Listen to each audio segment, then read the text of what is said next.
When I made a video explaining how I do not believe in the Cardano project, the response was one of shock. I can't believe how anyone could say such a thing.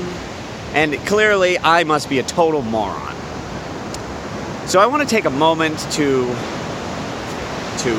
vindicate myself, and I want to kind of explain here where I come from, why I don't believe in Cardano. Because it's not that I'm an idiot. I have a very specific philosophy and belief that I believe is very important, has helped me a lot in my life and career. And so even if I'm wrong in Cardano, I want you to understand where I'm coming from and understand my philosophies, which even if you choose not to apply them to Cardano, I think it's a good lesson. So let me explain. So the first thing is, I used to have a saying, my business, running an e-commerce business for over 20 years, we had a saying I used to use called always ABL, always be launching. When we talked about whatever feature or new website or whatever there is, it would always be ABL, talk about when we're going to launch it. And I see with Ethereum, let me switch arms here, because, sorry, I'll drop my notes, don't go in the water. I see with Ethereum, they talk about MVP, minimal viable product, which means when they're launching, they just had Plasma, they launched the MVP, the minimal viable product, meaning it works, you can use it, you can start building on it, but it's as bare bones as possible. And to me, that philosophy, whether it's ABL or MVP, is very important to getting product out the door, to launching your software, and to have speed in development. Forces you to focus on determine what the priorities are. I could go on and on, but for me, there's a lot of reasons why that is a very important philosophy in order to be successful in at least anything software related. So when I see Cardano, he talks a lot about getting it right from the beginning. And on one hand, I could understand why that sounds great. It's like, yeah, of course you should get things right from the beginning. But when I hear that, I hear, oh my God, it's never going to launch. Like, the scariest thing a programmer can ever say to you, a developer can ever say is, I want this to be perfect, because guess what? Obviously in life, nothing is ever perfect. Perfectionism, what did Jeff Bezos say is, he had a great quote on perfectionism. Don't let perfection get in the way of success.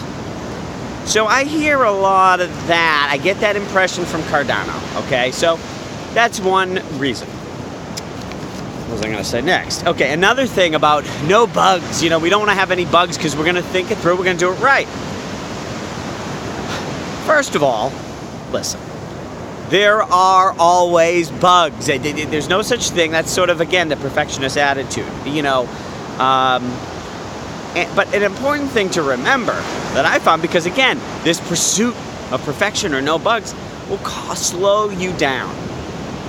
But the thing about bugs are a function of scale, and are also, I don't know the exact term, but it matters. So there's two things about bugs. Number one is, something can be a bug.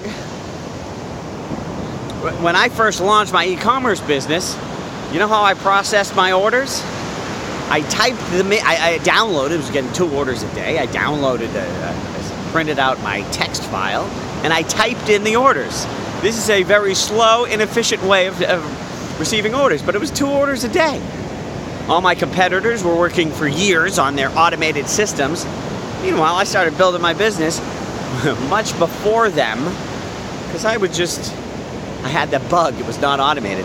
When it was 10 orders a day, then we started importing, and over time, because what is simply a few minutes at 2 orders a day is complete disaster at 100 orders a day. But things grow gradually, and you adjust over time. So with bugs, it's, you know, it's a function of scale and a function of how critical is it. You know, again, Bezos talks about, well, remember his quote. One thing I used to say in my company is we need to accept chaos at the edges. You don't want, if it's mission critical, you can't have a bug, but there's a lot, not everything is mission critical. If I show you my website, I can show you things you wouldn't notice at first. That's sort of a bug. That's not perfect. That could be better. But those are things that is not the most important to the customer, and you live with it. And maybe later, or when things get bigger, you fix them. So Cardano has this, I get this vibe like they're never gonna have bugs, all bugs are horrible. Scares the hell out of me, makes me think they will not be able to launch things fast enough. The next is this idea of the mission critical. You know, there's this. Someone wrote a comment on one of my videos that I think really, I've heard this sort of thing a few times regarding Cardano. Let me just read this. Hold on. The implication of writing bugs in mission-critical software is devastating. People die, get burned with medical devices, rockets crash, people lose money. We are evoking emotion here, aren't we? Shadow off my face. Okay. How would you feel about getting on an airplane knowing that the motto for the software devs producing autopilot code was move fast and break things? I wouldn't be comfortable getting on that plane a bit. I mean, I wouldn't be comfortable getting on that plane and being a lab rat. This is sort of another thing. So here's the deal with that. Now, first of all, is Cardano going into avionics? Because, you know, that's a very specific, you know, airplane software, and I don't know, medical devices, you know, that's a very small, specific niche, and if that's really what they want to target, great. But I'm not seeing that with the valuation and what people are talking about. I mean, it's the Ethereum killer. Ethereum is not targeting airplanes and medical devices, and they may, you know, have uses in that someday down the road. But I don't know. I mean, most of the, even, you know, I keep talking about OMG just because they're talking about is exciting what they're trying to do, 1 million transactions a second. They probably don't want bugs, but I don't know, if it goes down for a minute or something breaks. I mean, we use PayPal. They go down. It's gone down, sometimes for hours. You know, not all the time. I love PayPal credit card processing, but sometimes it breaks and nobody dies. And most stuff is not mission critical like that, like software. But still, let's talk about mission critical. The main way you gain the confidence for mission critical is not perfection, and not perfection at launch, but time. Why do people trust, or more people trust Bitcoin now? Why are some people putting in millions now where they wouldn't put in $10 10 years ago? Because they trust it. And why do they trust it? They trust it because now it's perfect and it wasn't before. Yeah, it's pretty much the same software, or at least, you know, the design of it being able to be hacked is pretty similar to what it was years ago. I mean, there's been some improvements, but the main factor that I think, if a big bank's thinking of putting $1 billion into Bitcoin, I mean, I don't know that anyone's going to put that much, but whatever, putting a lot of money in, it's because it's been around and hasn't been hacked for 10 years. That's, you know, time instills trust of things working over time. And so with Ethereum, if they're going to, I mean, I've never heard of an application of blockchain on an airplane, you know, I mean, I don't know, I'm sure there's something. But if that's what they're working toward, well, they're going to launch it. First, they're going to do CryptoKitties, you know, and then they're going to do, you know, they're doing some of these processing, and there'll be other applications, and then over time, trust will be built. And, you know, so for me, this mission critical question, wow, there's a lot of birds over here. Look at them. Can you see all those? Like the seagulls, I don't think you can see it. Like 1,000 seagulls. I think I don't want to go walk through them because it'll probably poop on me.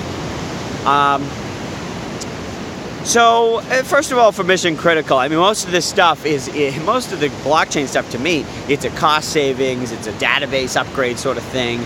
The decentralized, open nature of it allows it to grow fast and share among people. To me, mission critical software is not the main excitement about this. There may be, like I said, I'm sure there are some applications, and I think that you get there over time.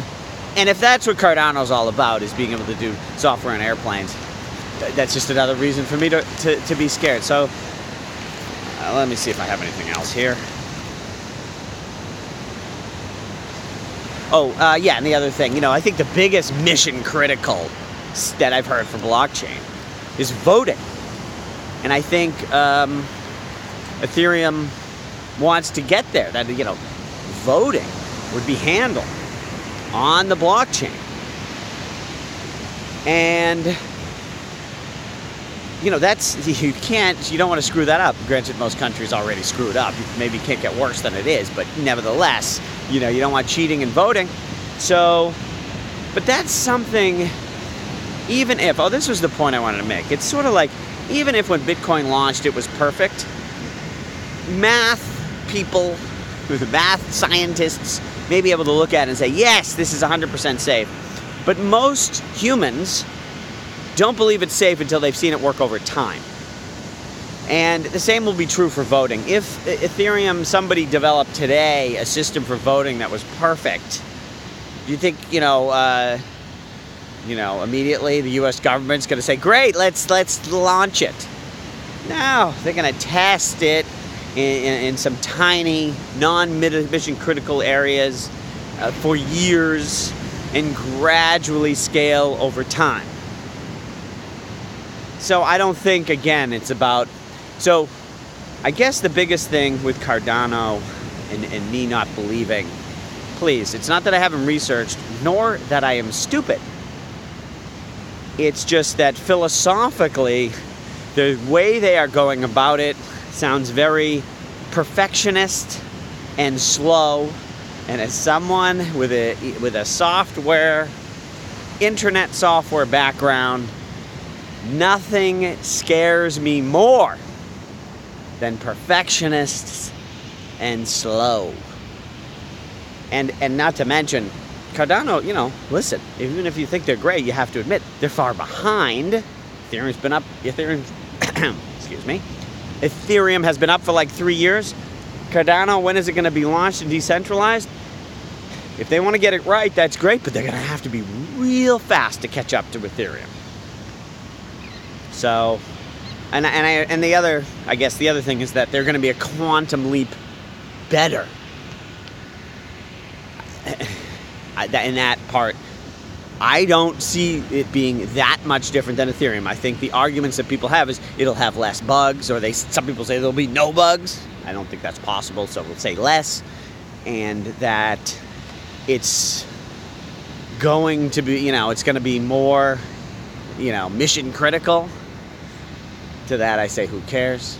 So I know the facts on Cardano, and I'm not an idiot, and I may be biased, and maybe the weakness, if you want to still invest in Cardano and take my points, it would be to say that, there's a very big difference between launching software on the internet for e-commerce than launching software on the internet for blockchain, right? And I'm sure, and there certainly are differences.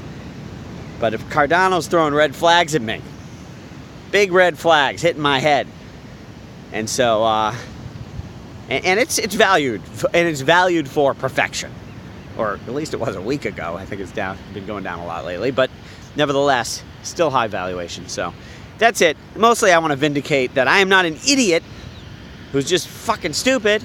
I may be wrong. I've been wrong before. But I've done my research, I know what I'm talking about, I have reasons for believing, and even if what I taught you in this video doesn't apply to Cardano, a lot of those lessons apply to a lot of businesses, so I hope this helps. Thank you.